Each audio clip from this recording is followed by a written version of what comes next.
La terminologie quartier d'Herbe est confuse et à géométrie variable. Ce vaste territoire semble souffrir d'une image péjorative, probablement due en partie aux caractéristiques peu valorisantes du site et aux occupations successives de l'endroit. Au vu des éléments historiques recueillis, cette grande zone marécageuse aurait accueilli une léproserie au Moyen-Âge, un point de concentration des ordures de la ville, un camp de prisonniers. Au lendemain de la Seconde Guerre mondiale, la France se reconstruit. Désormais, il s'agit de pouvoir accueillir et loger la main-d'œuvre venue d'ailleurs pour aider à la reconstruction du pays. Les premiers camps de Clermont-Ferrand symbolisent l'arrivée des premières vagues d'immigration maghrébine, principalement algérienne, mais pas seulement.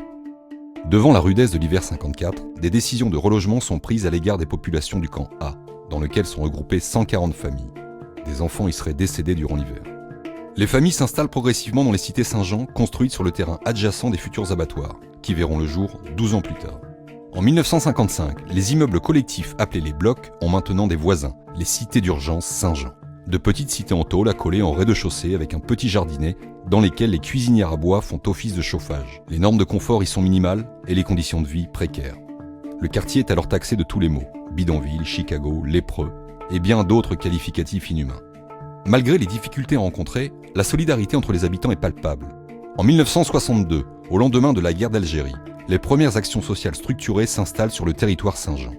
Dans les années 70, les sorties, les bals de campagne sont autant de moments festifs que de défoulement pour les jeunes adultes, qui parfois dégénèrent.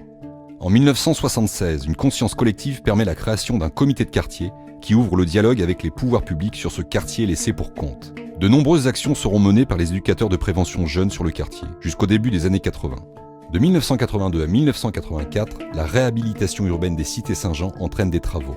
Après quasiment 30 années d'existence, les cités Saint-Jean découvrent enfin l'eau chaude et la première cabine téléphonique est installée sur le quartier. En 85 est créée l'association Les Enfants de l'Espoir, qui organise l'inauguration des cités en présence de M. Roger Quillot, maire de l'époque, et M. Serge Godard, qui lui succédera.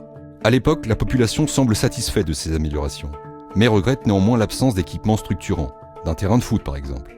Jusque dans les années 1990, Herbe préoccupe les autorités par sa violence et sa marginalité. Situé en zone urbaine sensible, sans commerce, sans administration, ce quartier isolé et excentré ne jouit pas d'une réputation positive. En 1995, une nouvelle association voit le jour, Herbe Agit, qui réclamera en urgence des travaux d'isolation et de sécurité pour les cités. Dans les années 2000, le quartier compte environ 1000 habitants, parmi lesquels on comptait Madame Fadela Amara, secrétaire d'État, Madame Fatima Chenouf, conseillère municipale, Monsieur Salim Mechkoun, champion du monde de boxe, et bien d'autres encore. En 2009, tout s'enchaîne, le projet urbain Éco-Cité Métropole voit le jour. Dans la foulée, Saint-Jean est retenu comme site d'expérimentation du concours d'idées Europan 2011. En 2013 et 2014, une page se tourne. Les habitants des cités sont relogés les uns après les autres sur d'autres quartiers. Aujourd'hui, en 2015, les cités sont désertes. La démolition est en cours.